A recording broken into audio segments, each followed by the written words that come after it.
tonight. Lori, come on up here, buddy. Yeah. We've got you a water here, too. You drink heavy. Drink heavy tonight. I've known Lori since, oh my goodness, just a little girl. Sherry and I live in the same neighborhood.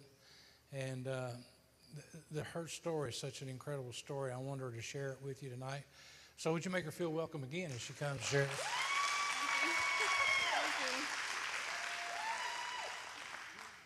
I'm really nervous.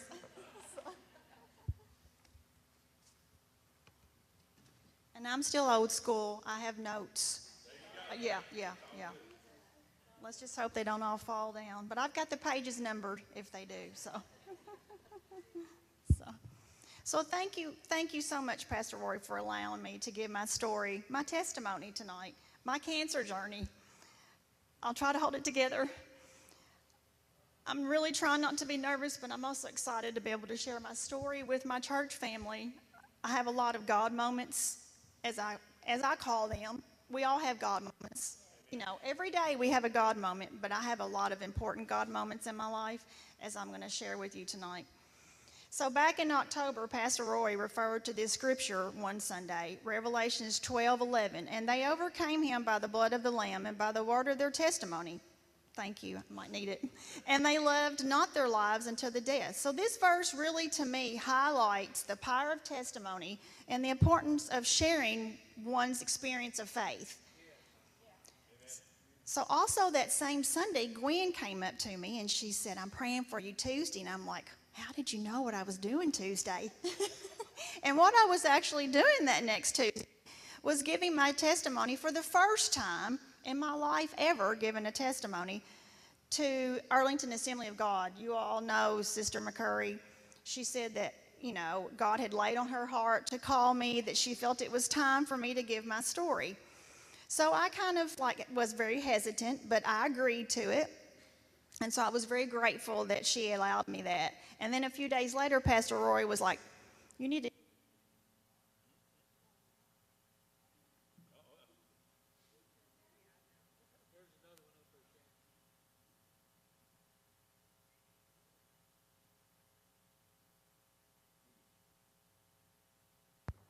One, two, three. Yeah, okay, yeah. So now we'll continue on. That's the devil. He's just trying me not to give my testimony again. So we had set up a date in October for me to give my testimony here at Christian Assembly, and it just didn't work out. My daughter was in the hospital. I had to cancel out. But looking back on it, I really think it was the devil. The devil was saying, "You don't need to give your testimony." So the same thing happened for tonight. My grandson just got out of the hospital. He had a breathing issue last night, went to the ER. By ambulance, they took him to Evansville, but he's here, you know, so God is good. And my daughter was able to be here, so I'm very grateful for that. So he was trying to prevent me from giving my testimony, but that did not work. I am a true believer in miracles because my God has performed 2 miracles in my life, not 1, but 2. When I was born, they didn't expect me to live. My actual skull was not completely formed. It had tissue protruding out of my right side of my head. And the doctors believed it was actually my brain. They said I would be a vegetable, maybe never walk, might not even live. But my God performed a miracle. Yeah. And some of you all might remember Brother Jimmy Russell. He was the pastor of the Lighthouse Church at that time. I know Sister Tracy does. So he anointed a prayer cloth, which my aunt brought to the hospital, and they laid the cloth on my head and prayed before they put me in an ambulance to take me to the University of Kentucky Hospital to perform surgery. When I got there, they prepped me for surgery, but my God, on the trip there, had performed a miracle on me, because when I did go into surgery and they removed that tissue, which they believe was part of my brain, my skull was completely formed, and the tissue was not brain tissue. So, thank God. So here I am 56 years later giving my testimony because my God performs miracles. So to continue on now with my breast cancer journey, in November of 2023, November 16th of 2023, I went to have a scheduled mammogram. at Baptist Health here in Madisonville. I always have made sure that I had gone for my mammograms, which is very important in women. So while I went for my mammogram that day, they couldn't find my order in the computer, because you know how it is when you go something like that, they got to have an order from your doctor. So they had recently upgraded their computer system. So they couldn't find my mammogram order. So I was like, okay. So she's like, we won't be able to do it today. She said, unless you can get a hold of your doctor and get another one. Well, guess what? It was a Friday, and the doctor's office was closed on Friday. So I probably, sorry, Pastor Roy, but I probably said a few things I probably shouldn't have. Got a little upset, probably didn't show my Christianity there. And she all of a sudden, plus I said a little prayer, she all of a sudden found an order from last year that she said they could use. So, God moment, definitely a God moment. So the Bible tells us in Matthew 7:7-8, ask and it shall be given you, seek and you shall find, knock and it shall be opened unto you. For everyone that asketh receiveth, and he that seeketh findeth, and to him that knocketh it shall be opened. So I prayed. So I had originally scheduled my mammogram for that day just because, as Shannon knows, I used to perform the audit here in Hopkins County. I did for 15 years. Well, it's a lot of time, so consuming of my time with my family, just everything, plus with tax season. So I had cried about it, prayed about it, and I had decided I was going to give up performing audits. That was going to be my last one. I thought it was because of the long hours and I needed to, maybe not work as much, but my God knew what I was going to face. So I received a letter a couple weeks later in the mail that said, hey, you need to come back for another mammogram. I know some of you ladies probably know how that is. You get that letter and you're like, oh, I got to go for another one. I've gone for many additional mammograms over the years. So I went in for my second mammogram, the same x-ray tech that I had a few words with, sorry, Pastor Roy, did my second mammogram. And I knew her, I went to high school with her. And I just felt like something wasn't right. I could just tell by the look on her face that she knew. She's seen a lot of them, she probably has. I just knew that she knew. And I felt like I knew. And she told me, she's like, I really think you're going to have to go talk to a surgeon. Who would you like? I was like, well, I guess Dr. Rao. He's performed many surgeries for my family over the years. And so they got me in. Lo and behold, I was able to get in that day. Sometimes you can't always do that, but my God worked it out for me to get in with Dr. Rao that day. So he looked at the x-ray and all that. He's like, we got to get you in for a biopsy tomorrow. I thought, something must be going on, but I was trying not to, worry. And so next day, he said, we got to get you an ASAP. So next morning, I had a biopsy, the very next morning. And I had, I just felt like something was wrong, but I was just trying to be positive. But yet all that weekend, I prayed about it. I made some decisions, talked to my husband. I made some decisions that if it was cancer, what I was going to do if it was, as far as surgery. And the Bible tells us in Jeremiah 17:14, heal me, O Lord, and I shall be healed. Save me, and I shall be saved, for thou art my praise. So I tried to be positive, but you know how sometimes human nature, you just get a little down. So I met with Dr. Rao on Tuesday. I will never forget that day. My life changed forever. And I'm so thankful that my husband and my daughter were there with me at that appointment, because Dr. Rao came in. Remember, I had this feeling that it was breast cancer. Also, around the corner came a nurse navigator that I know very well. She works at the Mar Cancer Center. I just lost it. Then Dr. Rao started talking and said the C word, the terrible C word, the cancer. And that's literally all I heard. I don't know, some of you I might not know, but my sister loves Snoopy and Charlie Brown, and I just felt like that when they're on the phone talking and it's like, I never heard anything else. But thank goodness that Lindsay and Dwight were there, because they could hear what Dr. Rao said and what Heather was telling them. Being told you have cancer is very, very overwhelming, devastating, and just plain hard to comprehend. Why me? So the devil begins to work in your head, and thoughts like, am I going to die? The tumor's growing, just like it's like you can almost feel it, but that's not the case. So thank God for his healing power, and we shouldn't hesitate to ask him to get us through something, so I did.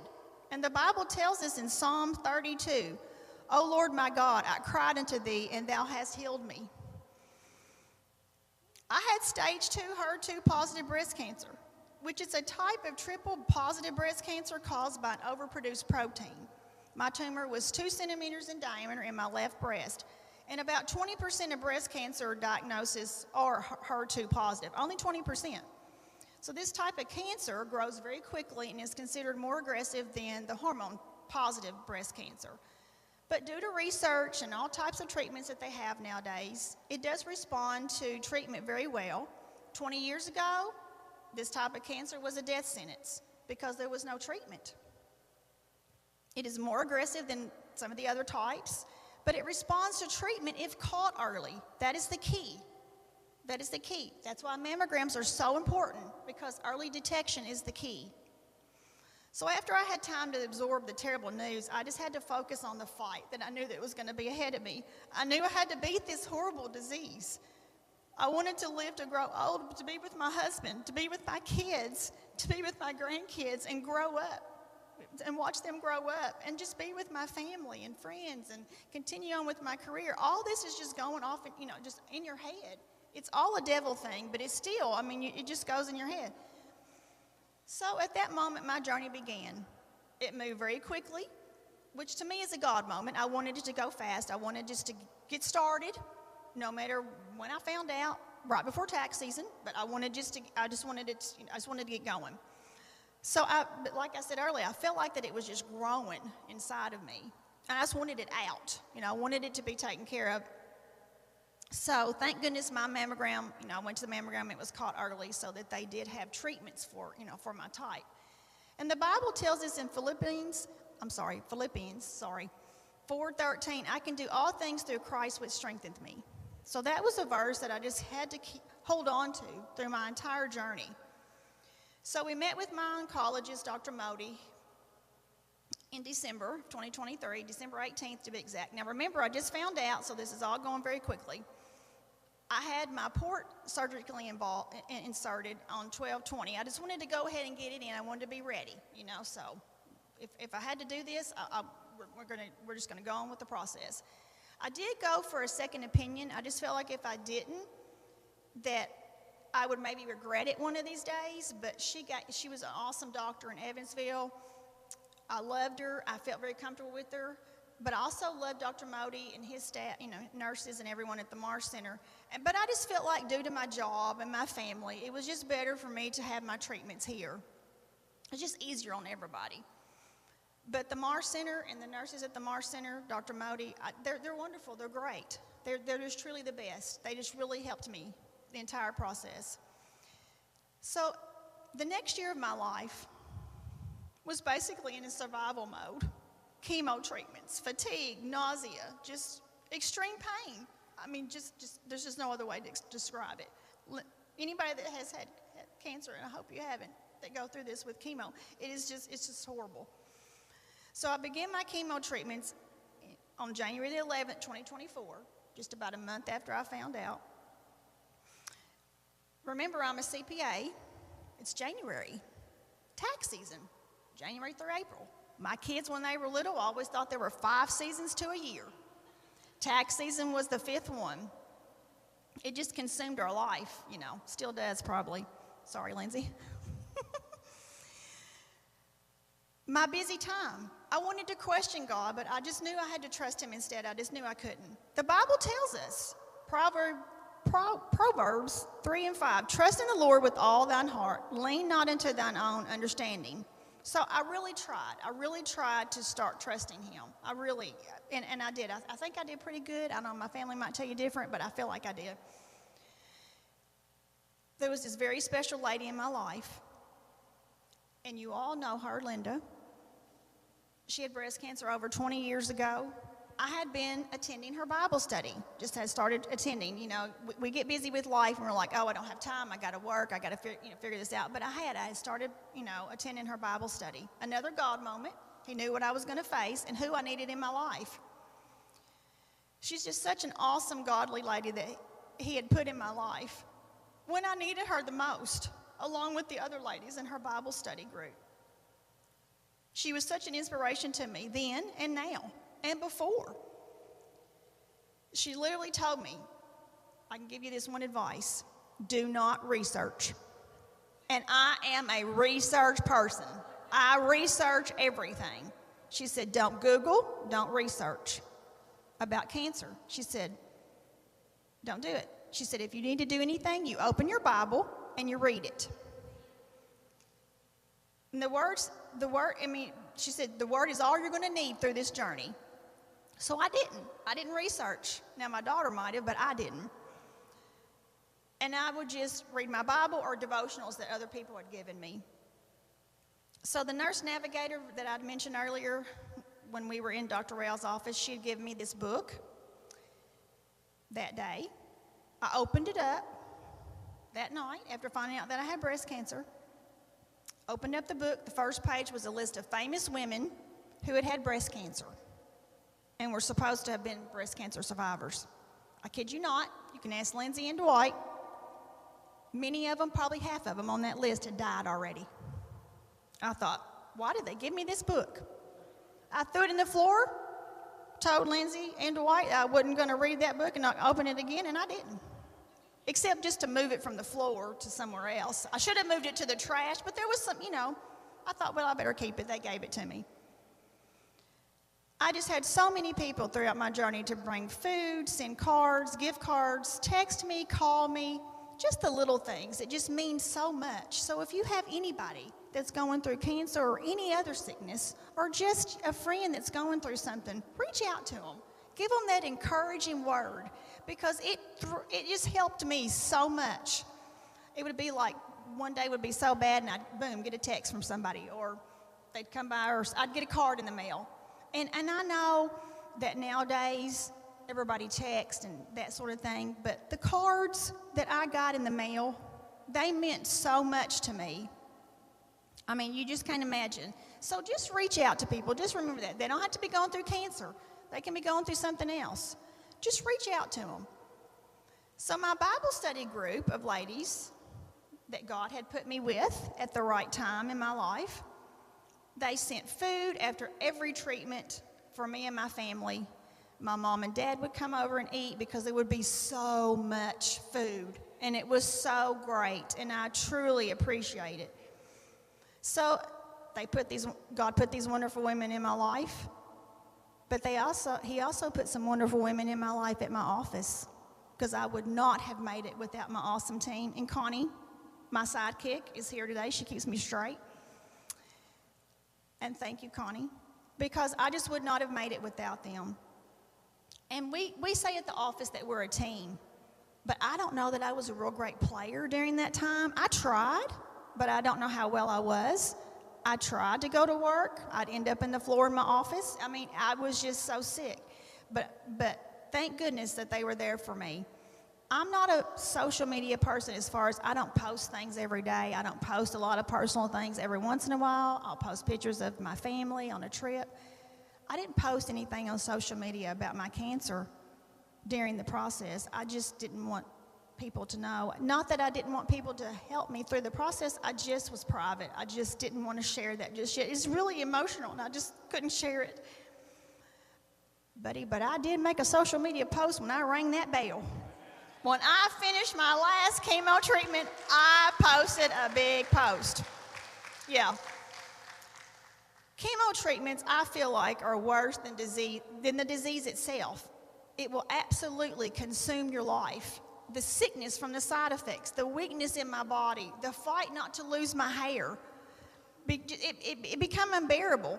And at times, and I know we're not supposed to have bad thoughts, but I was like, it's almost like you want to give up, But I knew I couldn't. I had to continue the fight because I knew God had a purpose in my life, and I wanted to live a longer life. I wanted to be here. I had 4 treatments starting in January that were actual chemo and 2 drugs combined. And so during my treatment, I wanted to do what they call cold capping, where I wouldn't lose all of my hair. Now, remember at the doctor's office that day when Dr.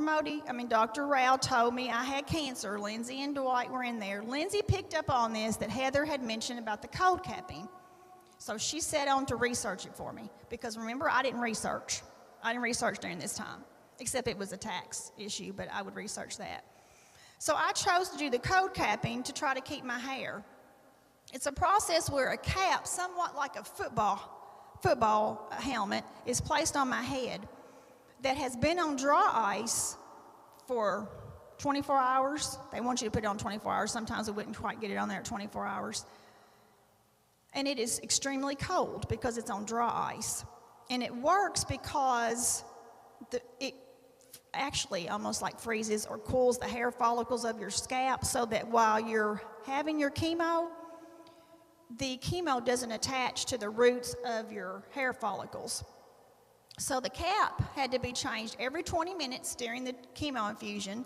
That is 6 hours at the hospital and 4 more hours after we got home.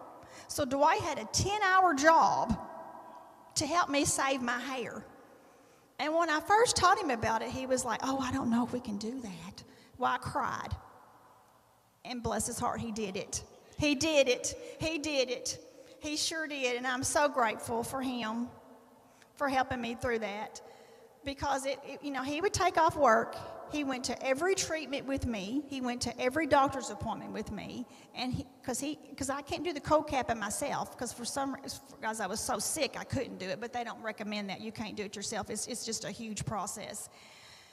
But he did. He was there with me, and I truly appreciate it. But he was my cold capping sidekick, and he was so supportive, and I truly appreciate it. And I'm so glad that Lindsay researched it because I do not regret it, because I did save about 50 to 60% of my hair. I lost it everywhere else, but I still had it on my head, which is where I wanted. No eyelashes, no eyebrows. Yeah. But I just, if it didn't work, I was fine with the wig, but I wanted to try it. And so it did work. So every Wednesday before my treatment, I had my treatments on Thursday. Every Wednesday before my treatments, I had to get my dry ice. Well, there's no place here in Madisonville that has dry ice. My first treatment, a gentleman in Louisville has a business, and he donates dry ice to all women that have breast cancer that's doing the cold capping in Louisville. So I drove all the way to Louisville before my first chemo treatment to get my dry ice. Then my next 3 treatments, I would go to Kroger in Hopkinsville because I made a deal with Airgas because Airgas wouldn't sell me the dry ice because I guess you have to buy it in bulk and I didn't need that much. So they always made sure, I called a lady at Airgas every time before my treatment. She always made sure that there was dry ice at the Kroger in Hopkinsville. And I drove up there every Wednesday before my treatment to get my dry ice. Like I said, it was a lot of work, but I did save a lot of my hair. And it would be like we were going to the beach. I would come in with our cooler with the dry ice, my bog bag with all of my cold capping supplies to have my chemo treatment, and they would have to put us in a separate room. Beth knows what I'm talking about. They would put us in a separate room because we had all of my cold capping supplies, and it was just a process, so we just couldn't be out in the open in one of the other chairs where some people get their treatments. So that was a fun process. During my second treatment, chemo is just a poison that's going in your body. So during my second treatment, I had a reaction to chemo. It kills what it's supposed to kill, but it kills other things too. It kills everything else too. I had a terrible reaction with my second treatment. It was so painful, the most pain I have ever had in my life. And I have had 2 children, one with nothing, all natural, didn't have anything. She came too quick. Yeah, she came quick. She was ready to get out in this world. The pain that day was horrible, worst pain ever. So my 3rd and 4th treatments, they had to reduce it to 80%. So that worried me. Is it going to kill everything? Is it going to do, how you just play these mind games? So I had treatments every 3 weeks. I would be sick the first week. Oh, I thought I could go back to work. I did. I drove some days I shouldn't have been driving. At Sureway trying to buy me some food and had no business there. Come in, Connie's trying to help me get my groceries in the back. I can't hardly even drive. I can't get in, and then I just hit the floor. So finally, Connie brought me in a blow-up mattress so I could lay down when I got so sick, and then I needed something more, so Lindsay brought in a couch. So when I would go to the office and try to work for a little while, then I would lay down, then I would get up and work some more. But thank goodness for my family and my staff, because they did really, truly take care of me, because I was so sick. I would be so sick that first week. Second week, I would get to feeling a little bit better. By the third week, I was like, oh, this is good. Boom, another treatment. There we go again. And it was just, it's a vicious cycle. Linda knows what I'm talking about. It's just terrible.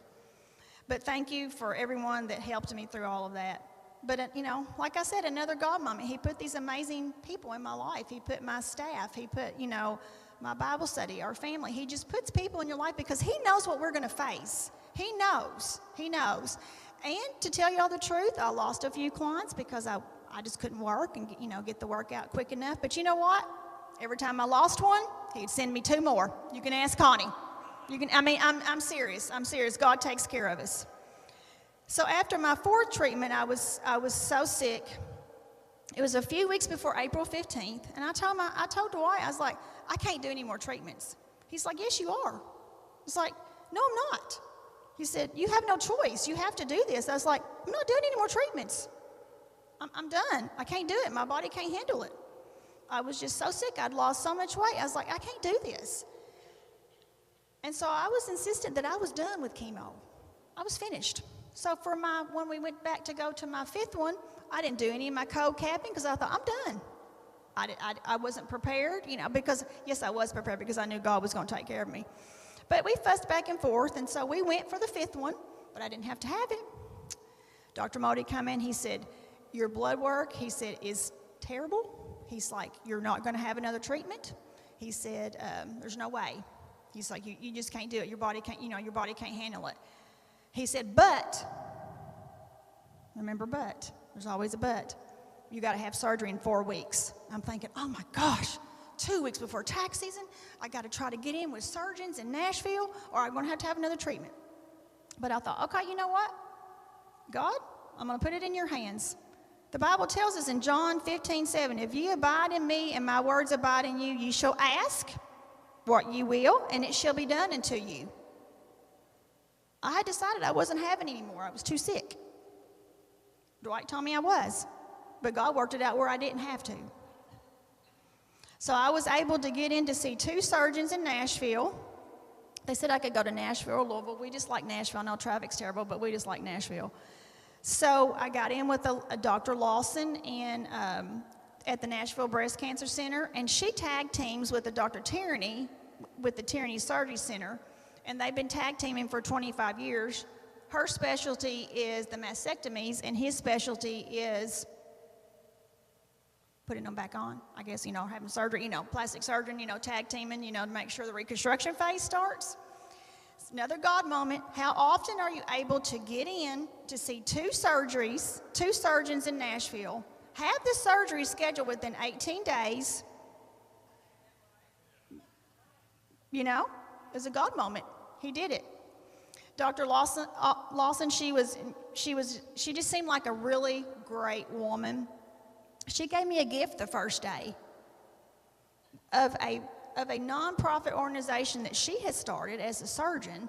She gave me a gift card and said, you'll get through this, and I'm like, wow, surgeon, give him, I knew then I had picked the right surgeon. Got in with Dr. Tierney, really liked him. Dr. Lawson told me, she said, you'll get through this. So I knew I had made the right decisions. But I had already made my decision. The weekend before I found out the biopsy results, I'd already made my decision that I was going to have a bilateral mastectomy and not a lumpectomy with radiation, because I didn't want to go through radiation. So after speaking with her, it confirmed my decision, or God confirmed my decision. All of us together, I guess we made the decision. It's a very, very tough surgery. I know all surgeries are. Very painful recovery. The cancer was gone when the surgeon went in for my surgery. It was gone. It's gone. Yes, cancer-free. And the thing about it, with cancer nowadays, they changed their treatment plan. Beth worked in the Mar Center for a while. She'll tell you they changed their treatment plan, where years ago you might have had surgery first, then chemo. Now they do chemo first so that it will shrink the tumor. Then they do surgery. And so that terrible chemo, that terrible poison, and God, it worked because it was gone. And it wasn't even in my lymph nodes. We didn't know for sure. We didn't think it was, but it can spread. So, yeah. So she removed one, cancer-free. Yeah. So, second miracle in my life. Remember my first one when I was born? I wasn't even supposed to probably still be here. Second time, I'm here still. The Bible tells us in 1 Peter 2:24, who his own self bare our sins in his own body on the tree, that we, being dead to sin, should live unto righteousness, by whose stripes ye were healed. Yes, yes. My daughter and my husband, through all this process, they became my nurses after my surgery, and they did good. They're good. They did really good. But I wouldn't have made it through them. I would not have made it through this process without them. My daughter moved in with us. She was living with us through this journey, that was great. I'm truly blessed with the best. My son, I know he would have helped if he was here, but he lived in Arizona at the time. So, it wasn't like he would call and check on me. But when he did come home, I would have all of my medicine out, and he's like, oh my gosh, Mom, you take that much medicine? It's like, yeah, you take all this medicine with chemo too. So not only are you getting these chemo drugs, you're taking all of this other kind of medicine, like 20 different kinds of medicine. It was like I never took anything but 1 or 2 pills before I had chemo, before I had cancer and going through all the chemo. Thank goodness I'm now back to just 1 or 2. But you just wouldn't believe how many, different kind of drugs you have to take. So after my surgery, I still had to have 13 more treatments of 2 types of drugs that was to kill the protein, because my cancer was caused by a protein in my body that was overproduced, not hormonal. So I still had to have 13 more treatments to try for them to kill the protein that actually caused my cancer. We all have cancer cells in our body. They just lay dormant until something comes along and, arouses them, I guess, and then they start forming and spread. So mine was caused by a protein. So I had to still have 13 more treatments of 2 types of drugs. But thank goodness they're not as terrible on your body like chemo. So I would have to have treatments for 3 more weeks through January of 2025. There were side effects, but they didn't make me so sick like chemo. But one of the side effects is your heart. They really affect your heart. So they really had to watch my heart, through all of this, and I'd have to have all these tests. It was constantly, I was getting these calls from Baptist Health about your next appointment, and text and calls. I'm thinking, this is a lot of doctor's appointments. But I went to every one of them, and Dwight went with me. Thank goodness. So I had my final reconstruction surgery in August of 2024 in Nashville. It went great, and I continued on with my treatments. So I was getting close to the end, and I was so excited about my last treatment. It was supposed to be on New Year's Eve, and I'm thinking, oh, wait, that is so great to get my last treatment on New Year's Eve, to be able to ring that bell on New Year's Eve. How great is that? So we go in that day thinking we're going to have my last treatment. Nope, didn't work out that way.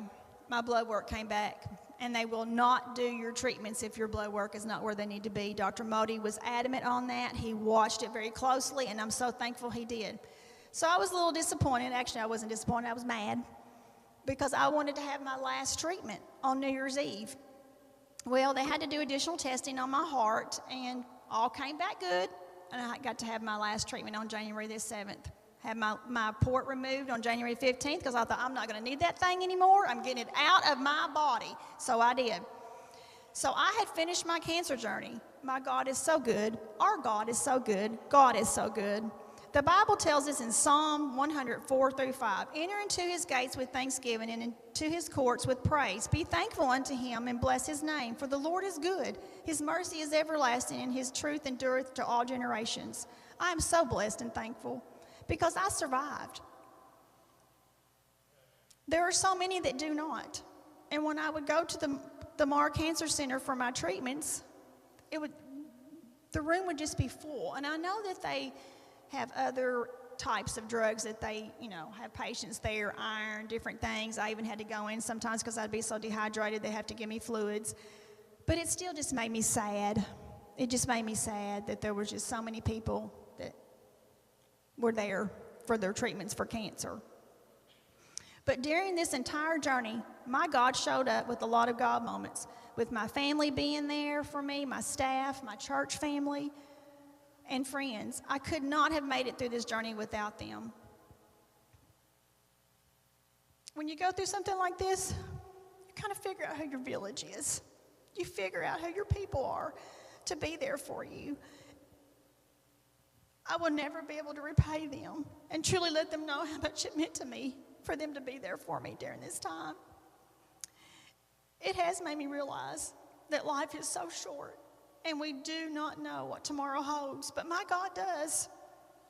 The Bible tells us in Psalms 145:3, great is the Lord and greatly to be praised, and his greatness is unsearchable. God helped me through this entire journey. He gave me the courage to endure 17 treatments, 4 surgeries, all in a year, multiple needles in my arm, my port, going through the process of trying not to lose my hair. He gave me the strength to face the fear, to get out of bed and try to go to work, even though I didn't need to be driving.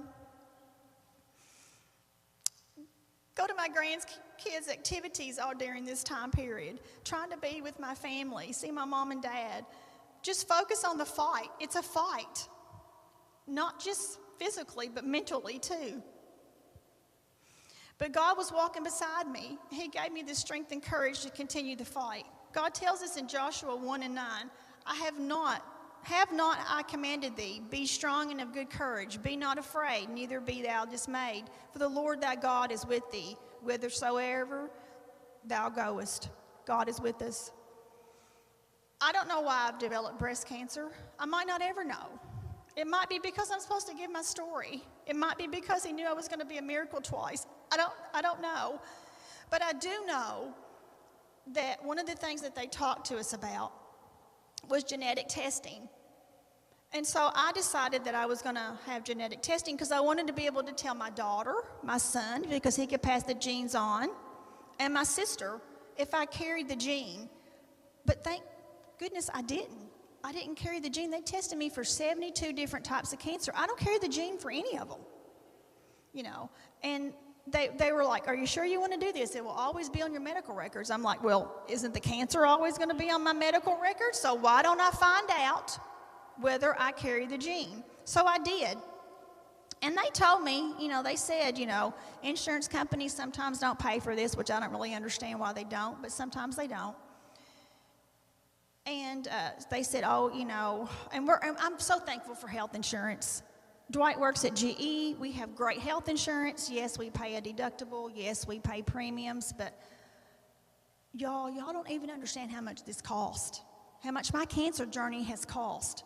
It's over $100,000 per treatment. All the surgeries that I had, the doctor's visits, the medicine, it's just unbelievable. So, but this little genetic testing, I thought I'd fight them. I thought, you know what? They need to pay for that. $2,500 fee. Get it in the mail, and I'm like, I cannot believe they're not going to pay this. So I fought it because I'm a fighter, and I do that kind of stuff. I write letters to the IRS, and so I thought, I'm going to appeal this, So I did. I appealed it. Well, guess what? They denied it. So I thought, you know what? I tried, We just got to give it our best shot. So I tried. So I called the company that did the genetic testing, and I told her, I was like, because they were working with me to try to, get it passed too, and sending information to the insurance company, and she told me, she's like, it's only going to cost $100. She said, your part's only $100. I was like, yeah, but they denied the $2,500. She's like, it's only going to cost $100. And so I asked her a couple of times, and finally she was like, lady, I'm going to send you a bill. It's only $100. So I said, but God, and I paid it. You know what? I was so happy. I just couldn't believe it. So I didn't win the appeal, but my God did. So because my God is so good. My God is so good. So I said a couple things to Dwight. All this stuff makes me nervous about talking in front of people. I can talk to you about taxes all day long, but this just makes me nervous. And so I'd been telling him, I really feel like, is there something I can do? I want to get my story out. I want to know what I can do to help other women. We just get busy with our own life, and so I was like, I just don't know yet how or when this is going to happen. But I guess God did, because Sister McCurry called me, Pastor Roy's been on me, and so I just thought, you know what? I'm going to do this, no matter how raw emotional that it is. I'm just so grateful that Terry reached out to me and had me be a part of, she had something going on in her church, like where she brought people in to give their testimony. I think Gwen and Linda were involved in it too, and I was just like, wow, God laid my name, my specific name, on Terry's heart for me to give my testimony. I was hesitant, but I did it. And then she called me again, and I did it again. And of course, in the meantime, I was supposed to do it here in October, but it didn't work out. So finally, I told Pastor Roy, yeah, I'll do this. I'll do it, but I'm going to do it on a Wednesday night. So he's like, I really think you need to get your story out on a Sunday. I was like, I need to start with Wednesday. I just really need to start with Wednesday. So that's why we're here on a Wednesday night. So thank you, Pastor Roy. But I know that hopefully, I feel in my heart that this is just going to be a start for me, because I want to be able to help others. I want to be able to get my story out. I want to be able to get my testimony out, my cancer journey, because it is a journey. It is a journey. I was raised in church. I know I'm saved by the blood of Jesus. I raised my kids in church. I even was involved in teaching preschool when my kids were little at church. But speaking about your own personal journey, it's been tough. It's been tough. But I'm going to get there. But here I am. Y'all are giving me this opportunity, and you're listening. So so hopefully it's going okay. But through this whole entire journey, my God has showed up, and He has showed me His amazing love. He showed me how important life is. His love and the journey that I've been through has deepened my faith, and it's drawn me closer to Him. I grew up in church, but it has drawn me closer to Him going through this journey. I know I was working too much, trying to juggle being a wife, mother, grandmother, daughter, CPA, owner of my own firm, and it definitely slowed me down. He slowed me down. But it did bring me closer to Him and made me realize what is actually important in life. And by His love and grace, we all can conquer all that we are faced with in life and become stronger. All the love of my family and church family, my staff, even people I never met, the cards, like I mentioned earlier, the texts, the calls, it meant so much. I just can't say it enough. Please reach out to your loved ones and give them that encouraging word, because it truly does mean so much to them. Thank you, Pastor Roy, for allowing me to speak tonight and give my testimony and tell my story. All of my God moments. My God is in the business of performing miracles, and I want everyone to know my story and know how wonderful my God is, and that He is so good. And my God healed me not once, but twice. I am now a 23-month breast cancer survivor, and I count the months. So, if I can't say anything more to the women in here, and men, y'all can get breast cancer too. After I went through my journey, I started researching just a little bit. And so men can get, breast cancer too. So please just make sure you schedule your mammograms, because early detection saves lives. 1 in 8 women will develop breast cancer. 1 in 8. I pray daily that there will be a cure for this terrible disease. Not just breast cancer, but all cancer. Matthew 19:26 says, "But Jesus beheld them and said unto them, With men this is impossible, but with God all things are possible." Thank you. Thank you for listening to me.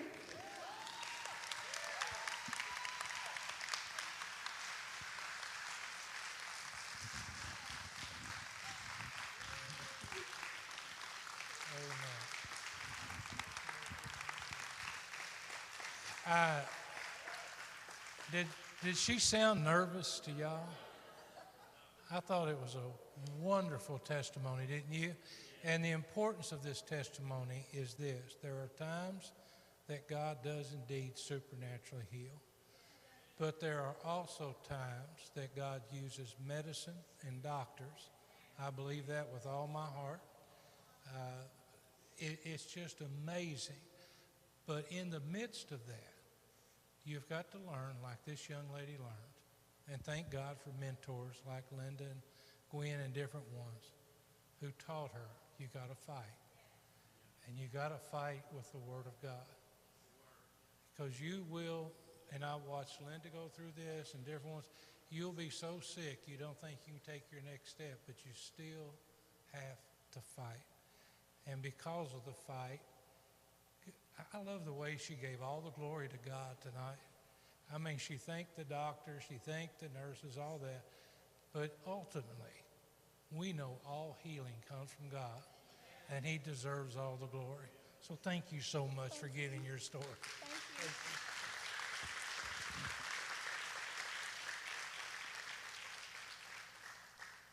you. Praise God. Wow. Anybody need a touch in your body tonight? Anybody need a touch in your body? Anybody going through something? You need a touch in your body tonight? Just raise your hand right where you are. I need a touch in my body. Yeah. Right there. Keep them both up. Keep them. We got two people. You see these hands? Lord, turn around and pray for her, Alicia, and then Gwen and Linda, pray for Karen. And the rest of you stretch your hands out toward them right now. We got somebody over here, Shannon. Go over there and pray. Take Tracy with you. And stretch your hands. Some of you stretch your hands out toward this young man. Some stretch your hands out in this area here. And they're going to minister life and hope and faith and healing in these bodies right now in the name of Jesus Christ.